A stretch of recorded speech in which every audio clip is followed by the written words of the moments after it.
خزینہ شان رمضان، اللہ کی رحمتوں کا خزینہ شان رمضان، بخشش و مغفرت کا،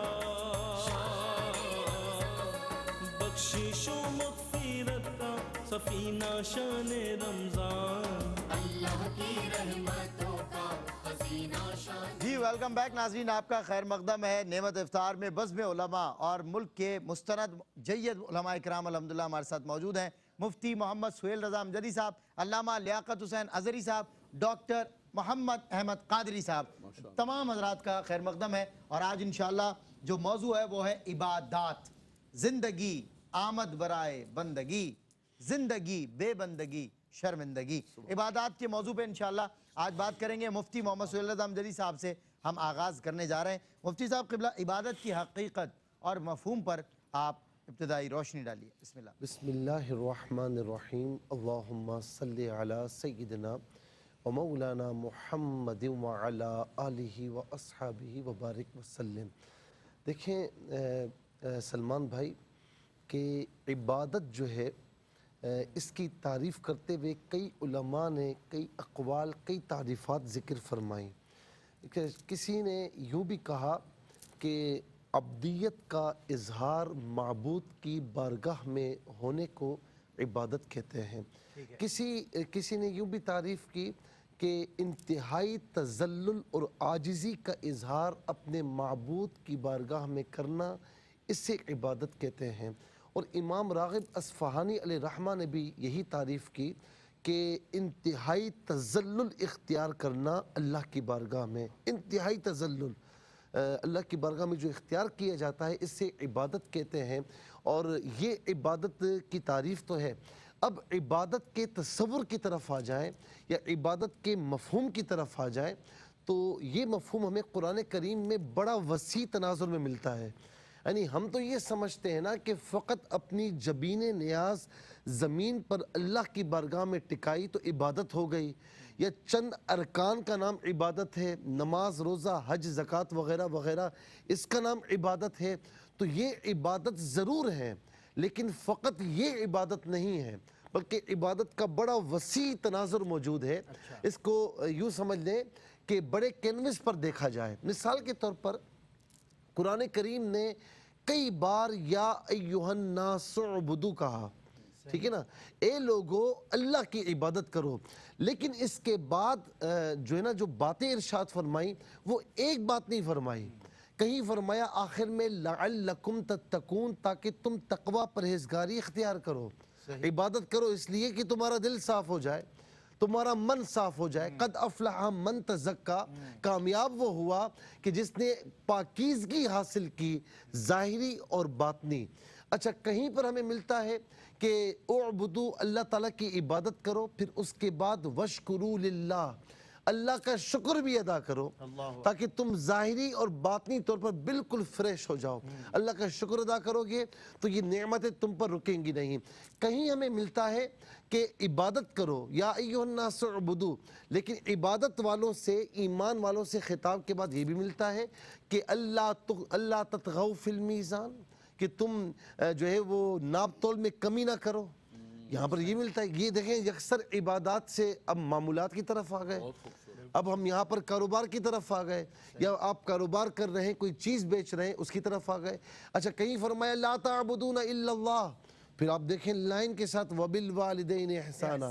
والدین کے ساتھ نیکی کرو، بالکل صحیح، بالکل صحیح۔ وبذی القربى والیتامی والمساکین وابن السبیل، یہ پورا لائن سے فرمایا کہ والدین کے ساتھ حسن سلوک کیا جائے، اور رشتہ داروں کے ساتھ صلہ رحمی کی جائے، یتامہ کی، مساکین کی مدد کی جائے، مسافر جو سر راہ چلتا ہو، اسے ضرورت ہو، اس کی مدد کی جائے۔ تو یہ تمام کا تمام جو وسیع مفہوم ہے ہمیں کہیں اور سے نہیں مل رہا، ہمیں قرآن سے ہی مل رہا ہے کہ نماز پڑھنا بھی عبادت ہے، روزہ رکھنا بھی عبادت ہے، زکوٰۃ کی ادائیگی بھی عبادت ہے۔ اس کے علاوہ جو صاحب استطاعت ہے، زندگی میں ایک بار حج کرنا بھی عبادت ہے۔ لیکن صاحبو، یہاں پر یہ عبادت کا تصور محدود نہیں ہے۔ ذرا سا تم باہر نکلو گے تو اپنے والدین کے ساتھ نیکی کرنا، یہ یہ بھی عبادت ہے، رشتہ داروں کے ساتھ صلہ رحمی کرنا یہ بھی عبادت ہے، یتیموں کی، مساکین کی، مسافروں کی مدد کرنا، کسی کو آپ کی ضرورت ہو اس کی مدد کرنا یہ بھی عبادت ہے، اپنے مسلمان بھائی کے لیے یا کسی انسان کے لیے راستے سے اماطۃ الاذی عن الطریق، راستے سے تکلیف دہ چیز ہٹانا یہ بھی عبادت ہے، اپنے مسلمان بھائی کو اچھا مشورہ دینا یہ بھی عبادت ہے، اپنے مسلمان بھائی کو مسکرا کر دیکھنا یہ بھی عبادت ہے۔ اسی طریقے سے آپ آ جائیں بزنس میں تو ایمانداری کے ساتھ بزنس کرو گے تو سچا تاجر روز قیامت اس کو شہیدوں کے ساتھ رکھا جائے گا، اس پر رش کیا جائے گا۔ اگر آپ ملازمت کر رہے ہو تو ایمانداری کے ساتھ کر رہے ہو تو یہ بھی عبادت ہے، آپ حلال روزی کما کر اپنے گھر والوں کے منہوں میں لقمے ڈال رہے ہو تو فرمائے یہ بھی صدقہ ہے، یہ بھی عبادت ہے۔ تو یہ عبادت کا وسیع مفہوم ہے جو قرآن و حدیث میں بیان کیا گیا۔ اب مسئلہ یہ ہے کہ ہمارے یہاں ماڈرن ازم کے نام پر دیکھیں کسی چیز کا ماڈریٹ ہونا، ڈاکٹر صاحب یہاں موجود ہیں، علامہ صاحب موجود ہیں، بری چیز نہیں ہے، اپنے آپ کو دور جدید کے حساب سے ڈھال لینا بری بات نہیں ہے، لیکن ایک خلیج قائم کی گئی ہے، ایک ڈیفرنس قائم کیا گیا ہے کہ جی ہم مسلمان ہیں، ہمیں نماز پڑھنی ہے، روزہ رکھنا ہے، زکوٰۃ ادا کرنی ہے، حج کرنا ہے، بس ٹھیک ہے، یہ یہاں تک محدود ہے اسلام۔ ہمارے نجی معاملات میں اسلام کا کوئی تصور نہیں ہے، ہم کیا کھائیں، کیا کمائیں، کس طریقے سے کریں، کیا معاملات ہوں، جسے شعیب علیہ السلام کی قوم نے کہا تھا نا، قالوا یا شعیب صلاتک تأمرک ان نترک ما یعبد آباؤنا، کیا آپ کی نماز یہ حکم دیتی کہ ہم اسے چھوڑ دیں کہ جو ہمارے ماں باپ نے کیا ہے، آباء و اجداد نے کیا ہے؟ کیا مطلب ہوا کہ ان کا تصور تھا کہ ہمارے نجی معاملات میں اسلام انٹرفیرنس نہیں کرتا، دین انٹرفیرنس نہیں کرتا، جی جی جی اسلام نہیں آتا، حالانکہ ایسا نہیں ہے، یہ تصور غلط ہے۔ میں یہاں پر آخر میں یہ کہوں گا کہ یہ تصور غلط ہے کہ اسلام نجی معاملات میں نہیں ہے، بلکہ تصور یہ ہے کہ آپ سو رہے ہیں تب بھی آپ مسلمان ہیں، تب بھی مسلمان، جاگ رہے ہیں تب بھی مسلمان ہیں، مسجد کے اندر ہیں تب بھی مسلمان ہیں، مسجد کے باہر ہیں، بازار میں ہیں تب بھی مسلمان ہیں، ملازمت کر رہے ہیں تب بھی مسلمان ہیں، اور آپ جو ہے کہیں بزنس کر رہے ہیں، یعنی آپ 24 گھنٹے جب سے پیدا ہوئے، پیدا ہونے سے لے کر جب تک آپ کی زندگی ہے آپ ایک ایک لمحہ مسلمان ہیں، ایسا نہیں کہ وہاں مسلمان ہیں اور یہاں نہیں، ایسا تصور کچھ بھی نہیں ہے۔ اور ایک ایک لمحہ عبادت ہے، مسلمان ہے یعنی مسلمان کا ایک ایک لمحہ عبادت ہے، تجارت کرتا ہے تو عبادت میں ہوتا ہے، سوتا ہے عبادت، جاگتا ہے عبادت، چلتا ہے عبادت، پھرتا ہے عبادت، لین دین کرتا ہے عبادت، اخلاق سے پیش آتا ہے عبادت، سارا ماشاءاللہ خوبصورت مفہوم اور حقیقت حضرت صاحب نے بہت خوبصورت انداز سے وضاحت فرمائی۔ علامہ لیاقت حسین اظہری صاحب، عبادات کا جو تصور ہے وہ اسلام میں دیگر مذاہب کے مقابلے میں مختلف تصور ہے عبادات کا، کیا فرماتے ہیں؟ بہت شکریہ سید سلمان گول صاحب، ہمارے بہت ہی خوبصورت عالم دین، فاضل نوجوان مدرس قرآن حضرت علامہ مفتی سہیل رضا امجدی صاحب نے عبادت کے مفہوم کو قرآن و حدیث کی روشنی کے اندر اس کی جو وسعتیں ہیں اور جو اصل عبادت کا مفہوم ہے، ہم نے جس کو عبادت سمجھ دیا ہے، کسی نے کسی چیز کو پکڑ لیا، کسی نے کسی چیز کو پکڑ لیا، کسی نے کچھ رسومات کو پکڑ لیا اور اس کو عبادات کا نام رکھ دیا۔ اسلام نے جو عبادت کا تصور پیش کیا ہے اس کو قبلہ مفتی سہیل رضا امجدی صاحب کے علم میں اللہ تعالیٰ اضافہ فرمائے، انہوں نے وضاحت کی ہے۔ اس کے بعد جدید اسلوب پر ڈاکٹر صاحب انشاءاللہ تبارک و تعالیٰ ہمارے استاد بھائی ہیں وہ روشنی ڈالیں گے۔ مجھ سے جو آپ نے خاص طور پر پوچھا ہے کہ مختلف مذاہب کے اندر، دیکھیں مختلف مذاہب کے اندر عبادت کا تصور پہلے سے موجود تھا، جتنے آسمانی مذاہب ہیں، آسمانی کتابیں ہیں، ہر نبی نے اور ہر کتاب نے اصلاً یہی حکم دیا کہ اعبد اللہ واتقوہ، اللہ تعالیٰ کی عبادت کرو اور تقوی اختیار کرو، غیر اللہ کے سامنے سجدہ نہ کرو، غیر اللہ کی عبادت کسی مذہب نے، کسی دین نے اور کسی کتاب نے اور کسی جو ہے صحیفے نے نہیں دی ہے۔ لیکن عبادات کے طریقے مختلف ہوا کرتے تھے اور کچھ نے جو ہے بہت زیادہ رہبانیت اختیار کر دی، جیسے عیسیٰ علیہ السلام کی قوم نے وَرَهْبَانِيَّةً ابْتَدَعُوهَا مَا كَتَبْنَاهَا عَلَيْهِمْ إِلَّا ابْتِغَاءَ رِضْوَانِ اللَّهِ فَمَا رَعَوْهَا حَقَّ رِعَایَتِهَا، انہوں نے عبادت کے اندر بہت زیادہ انتہا کے اندر چلے گئے اور راہب بن گئے، رہبانیت اختیار کر لی۔ صحیح۔ اسلام نے اس رہبانیت کی طرف نہیں گیا، اسلام آقا دو جہاں صلی اللہ علیہ وسلم نے تجارت بھی فرمائی، تجارت کے لیے سفر بھی فرمائے، حضور نے شادیاں فرمائیں، اور آقا دو جہاں صلی اللہ علیہ وسلم نے اپنے ماننے والوں کو یہ تصور دیا کہ تم جو حلال لقمہ کما کے لاؤ گے وہ بھی عبادت، کمانے کے بعد اپنی بیوی اور اپنے بچوں کے منہ میں ڈالو گے وہ بھی عبادت، ماں باپ کو محبت کی نگاہ سے دیکھو گے وہ بھی عبادت، بچوں کے ساتھ بیٹھ کے تم کھاؤ گے اس میں بھی اللہ برکت عطا فرمائے گا اور وہ لمحات بھی تمہاری عبادت کے اندر گزریں گے۔ یہاں تک کہ میں دب لفظوں کے اندر کہتا ہوں وَمِنْ آیَاتِهِ أَنْ خَلَقَ لَكُم مِّنْ أَنفُسِكُمْ أَزْوَاجًا لِتَسْكُنُوا إِلَيْهَا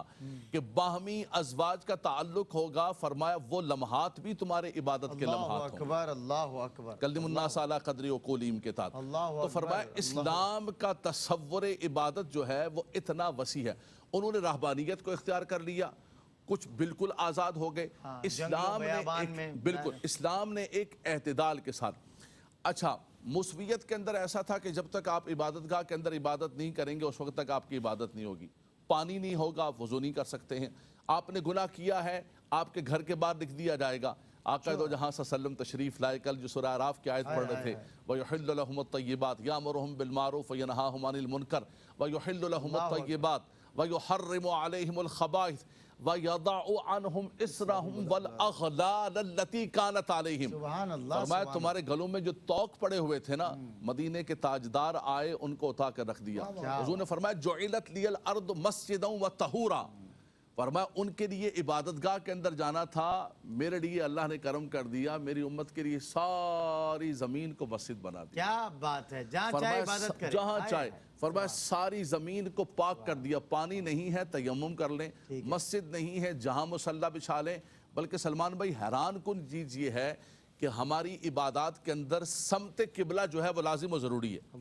بھائی، نماز کی بنیادی شرائط میں سے وہ میرا کعبہ شریف کی طرف بنیاد۔ لیکن حضور نے فرمایا کہ میرا غلام کسی صحرا میں کسی جنگل میں جا رہا ہے، کوئی بتانے والا نہیں ہے، کچھ بھی نہیں ہے، کوئی اشارات نہیں ہے، فرمایا دل سے جو تحری کرے گا، غور و فکر کرے گا، اینما تولوا فثم وجہ اللہ، وہ جدھر منہ کر کے نماز پڑھے گا، نہ مسجد نہ پانی نہ سمت قبلہ کچھ بھی نہیں ہے، حضور کے صدقے سے فرمایا وہ جدھر منہ کر کے نماز پڑھے گا اللہ اس کی عبادت کو قبول کرے گا۔ سبحان اللہ۔ یہ فرق ہے پچھلی عبادات کے تصور میں اور آقا دو جہاں صلی اللہ علیہ وسلم جو دین لے کر آئے، یرید اللہ بکم اليسر ولا یرید بکم العسر۔ میرے خیال سے وقفے پہ جانے کی ٹینشن آپ کمپلیٹ کر لیں پھر لے لوں۔ تو یہ آقا دو جہاں صلی اللہ علیہ وسلم نے جو ہے حضور علیہ السلام نے خاص طور پر آسانی ہمارے لیے پیدا فرمائی، تو ہماری عبادت کے تصور میں اور ان کی عبادت کے تصور میں۔ اور اصل بات قبلہ مفتی صاحب نے مکمل کر دی ہے کہ معاشرہ اس وقت دو جہتوں کے اندر تقسیم ہو گیا۔ ایک کہتے ہیں کہ یار یہ مسجدوں کے اندر لوگ بلا رہے ہیں، اس میں کچھ ہماری بھی غلطی ہے مولانا صاحب۔ کچھ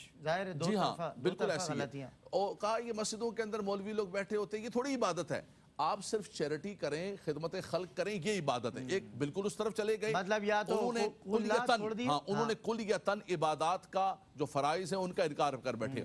ایک طبقہ جو مسجد والا ہے انہوں نے کہا کہ نہیں بھائی، جیسے مصعب نے ذکر کیا کہ مولانا صاحب یہ جو مسجد میں جو معاملات ہیں یہ معاملات ہیں، آپ ہمیں یہ نہ پوچھا کریں کہ جوڑیا بازار جا کے کیا کرتے ہیں اور بولٹن مارکیٹ جا کے کیا کرتے ہیں، وہ ہماری الگ دنیا ہے، یہ ہماری الگ دنیا ہے۔ اور یہ جو آپ جمعے کو بات کرتے رہتے ہیں نا کہ یہ غلط ہو رہا ہے، رشوت کھائی جا رہی ہے، دفتروں کے اندر شناختی کارڈ بنانے کے بھی، مولانا صاحب آپ اچھا نہیں لگتا، آپ ہمیں بہت پیارے لگتے ہیں۔ آپ کو پتہ ہے کتنی دور سے ہم جمعہ پڑھنے میں آتے ہیں، آپ کو صحیح بات، آپ اس طرح کی جب باتیں کرتے ہیں نا تو ہمارا دل کھٹا ہوتا ہے، ہمارا دل آپ سے۔ تو ایسا نہ ہو کہ کوئی آئے نا آپ کے پاس، آپ بالکل محبت پیار کی باتیں کیا کریں۔ اور آپ یہ جو استغفر اللہ کہ آپ یہ بولیں گے کہ ہاں چلو لے لیا کرو، اور یہ جو سیاست وغیرہ کے بیچ میں آپ بولتے رہتے ہیں نا مولانا صاحب، آپ کو کیا لگے سیاست سے؟ وہ اقبال نے کہا تھا کہ جدا ہو دین سیاست سے تو رہ جاتی ہے چنگیزی۔ آپ اس قوم کو اس چنگیزیت کے حوالے کر دیں، یہ کھائیں لوٹیں جو مرضی کریں، وارثان محراب و منبر کو یہ زیب نہیں دیتا ہے کہ اس چنگیزیت اور ہلاک و ازم کے خلاف کوئی زبان سے نکالیں اللہ اکبر۔ ارے خدا کے بندو، اگر یہ کرنا تھا تو یہ کربلا والوں نے سارا خاندان کیوں لٹایا؟ ان کو بھی یزید یہ کہہ رہا تھا کہ حضور آپ مدینے کے اندر بیٹھ جائیے، اور مدینے میں بیٹھ کے آپ کو سارے نذرانے، سارے تحائف، سب کچھ، لیکن آپ کی گندی میری اور یہ سیاست سارا کچھ میرا، رخصت ہے، رخصت ہے بالکل، ان کے پاس اجازت بھی تھی۔ لیکن اقبال نے کہا کہ انہوں نے یہ راستہ اختیار نہیں کیا، نکل کر خانقاہوں سے ادا کر رسم شبیری۔ تو اصل عبادت کا تصور یہ ہے کہ مسلمان گھر میں ہو، مسلمان کی شادی ہو،